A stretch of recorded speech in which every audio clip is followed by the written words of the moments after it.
नमस्कार, मेरा नाम है गौरव पाल। आप देख रहे हैं गौरव का चश्मा। अखिलेश यादव एक बड़ी गलती कर रहे हैं। जी हां, इन दिनों अखिलेश यादव उत्तर प्रदेश में 27 के चुनाव को लेकर तैयारी कर रहे हैं और नारा दे रहे हैं 37 जिताएंगे 27। जी हां, अपने 37 सांसदों पर अखिलेश यादव दांव आजमा रहे हैं और कह रहे हैं कि ये 37-27 जिताएंगे। लेकिन अखिलेश यादव के सामने एक बहुत बड़ी चुनौती है जो मुंह बाए खड़ी है, जिसको अखिलेश यादव जानबूझकर नजरअंदाज कर रहे हैं या फिर उससे इतने डर गए हैं कि उसका जिक्र तक नहीं करना चाहते। जी हां, ओवैसी को फ्लावर समझ रहे हैं अखिलेश, लेकिन ओवैसी जो हैं वो फायर हैं और ओवैसी ये साबित कर चुके हैं। हाल ही में समाजवादी पार्टी में एक बैठक हुई जिसमें तमाम 37 सांसदों को बुलाया गया और 27 के चुनाव को लेकर तैयारी की गई, जिसमें असदुद्दीन ओवैसी को लेकर चर्चा हुई, क्योंकि ओवैसी लगातार 2 बार समाजवादी पार्टी और अखिलेश यादव को धूल चटा चुके हैं। बिहार में जिस तरीके से प्रचार किया, सपा के तमाम मुस्लिम नेता पहुंचे, ओवैसी के गढ़ में पहुंचे और वहां पर ओवैसी ने धूल चटाई, मतलब मुस्लिम गढ़ में पहुंचे और वहां पर ओवैसी ने धूल चटाई। उसके अलावा महाराष्ट्र में समाजवादी पार्टी के गढ़ में पहुंचे और लगातार ओवैसी के ऊपर निशाना साधा, B team, C team, T team, P team कहा। वहां समाजवादी पार्टी के गढ़ में मुमरा वाले क्षेत्र में सपा की सारी सीटें हार गए और वो सारी सीटें ओवैसी जीत गए। तो एक बात तो साफ है कि असदुद्दीन ओवैसी का सीधा सीधा निशाना समाजवादी पार्टी है। अब ओवैसी को लेकर समाजवादी पार्टी में एक बड़ी बहस छिड़ रही है। कंफ्यूज हो चुकी है सपा और अखिलेश यादव इस मामले पर सोच नहीं पा रहे हैं क्या किया जाए क्या नहीं किया जाए, एक असमंजस में फंस गए हैं। जी हां, हाल ही में जो बैठक हुई उस बैठक में असदुद्दीन ओवैसी को लेकर चर्चा हुई। समाजवादी पार्टी के कुछ मुस्लिम नेताओं का मानना है कि असदुद्दीन ओवैसी को साथ में लेना चाहिए, क्योंकि जो मुस्लिम है उसमें असदुद्दीन ओवैसी को लेकर एक सेंटीमेंट है। ओवैसी को लेकर एक सेंटीमेंट है, वो भले ही ओवैसी को वोट करे या ना करे, लेकिन वो ओवैसी को सुनता है और ओवैसी पर जब भी कोई बयान, टीका, टिप्पणी होती है तो ऐसे में वो चुप नहीं रहता, वो उसका रिएक्शन देता है। जिस तरीके से बिहार और महाराष्ट्र में हुआ, लगातार ओवैसी को टारगेट किया गया और मुसलमानों ने उसका जवाब दिया।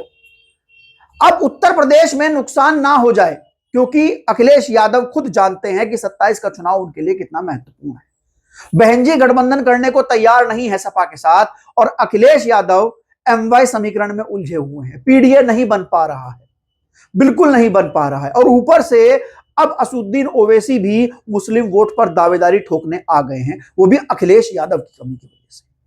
अब अखिलेश यादव नहीं चाहते हैं कि ओवैसी को साथ में लिया जाए। वो कह रहे हैं कि ओवैसी कोई बड़ी चिंता नहीं है, ओवैसी कोई बड़ा फैक्टर नहीं है, लेकिन समाजवादी पार्टी के कई बड़े मुस्लिम नेता ऐसे हैं। एसटी हसन, हाल ही में उन्होंने बयान दिया कि असदुद्दीन ओवैसी बड़े नेता हैं, उनको शामिल किया जाए, क्योंकि मुस्लिम उनकी सुनते हैं, उनकी इज्जत करते हैं।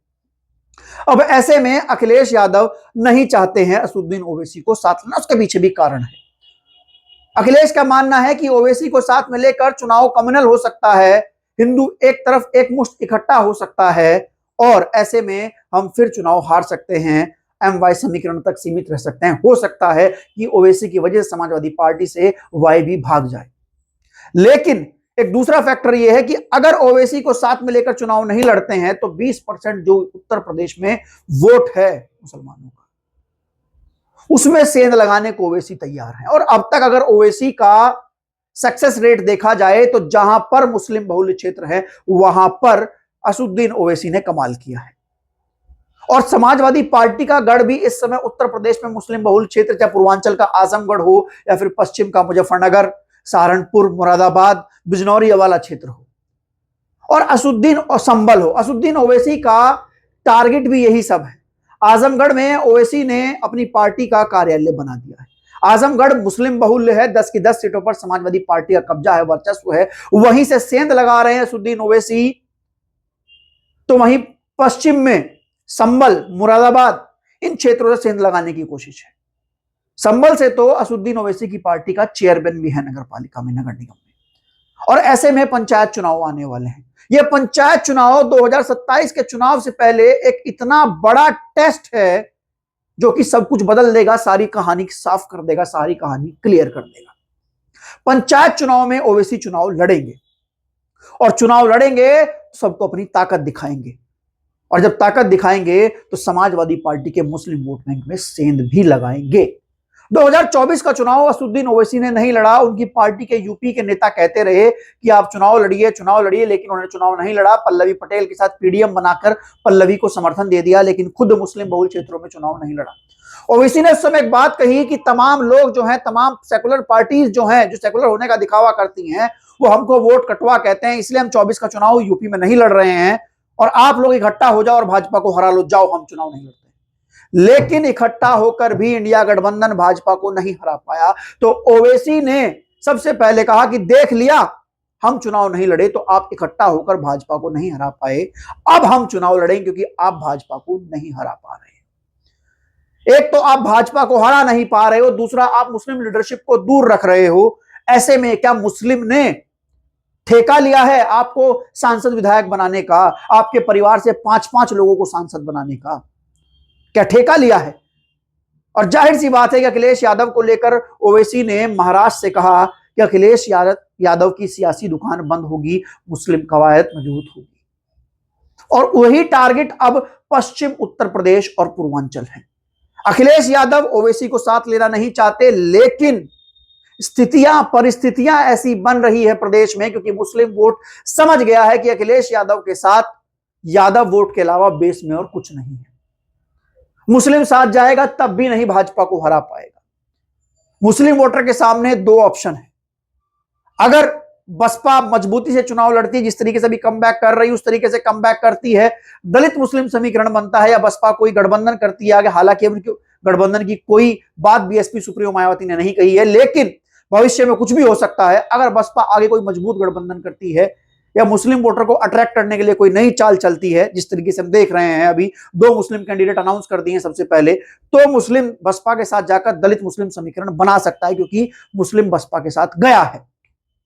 लेकिन अगर समाजवादी पार्टी बसपा को बी टीम कहकर मुसलमानों में एक मैसेज देती रहती है कि बसपा तो भाजपा की बी टीम है और बसपा कमजोर रह जाती है, तो फिर मुस्लिम वोटर जानता है कि सपा भी भाजपा को नहीं हरा पा रही, क्योंकि सपा के पास भी बेस वोट नहीं है। तो ऐसे में असदुद्दीन ओवैसी के लिए एक स्वर्णिम चांस है बिहार महाराष्ट्र की तरह उत्तर प्रदेश में सेंध लगाने का।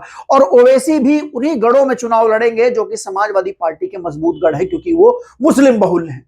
सपा भी मुस्लिम बहुल्य क्षेत्रों में काफी मजबूत है और वहीं पर ओवैसी चुनाव लड़ेंगे। और ओवैसी जब वहां पर चुनाव लड़ेंगे तो फिर बड़ा खेल होगा यूपी की सियासत में। और इसी बात का डर अखिलेश यादव को है, लेकिन वो दिखा नहीं रहे हैं। लेकिन तमाम मुस्लिम सांसद नेता जो उस क्षेत्र से आते हैं वो बता रहे हैं। रमाशंकर राजभर कह रहे थे कि भाजपा को हराने के लिए जो साथ में आएगा उसको साथ में ले लेंगे। अब देखना यह है कि अखिलेश जो ओवैसी को फ्लावर समझ रहे हैं, वो ओवैसी फायर बनकर 2027 के चुनाव में क्या करते हैं। जी हां दोस्तों, आपको ये बातचीत कैसी लगी? आप हमें लिखकर जरूर बताइएगा। वीडियो को लाइक कीजिएगा, चैनल को सब्सक्राइब कीजिएगा, ऐसे ही बने रहिएगा हमारे साथ। तब तक के लिए चलते हैं। धन्यवाद, नमस्कार।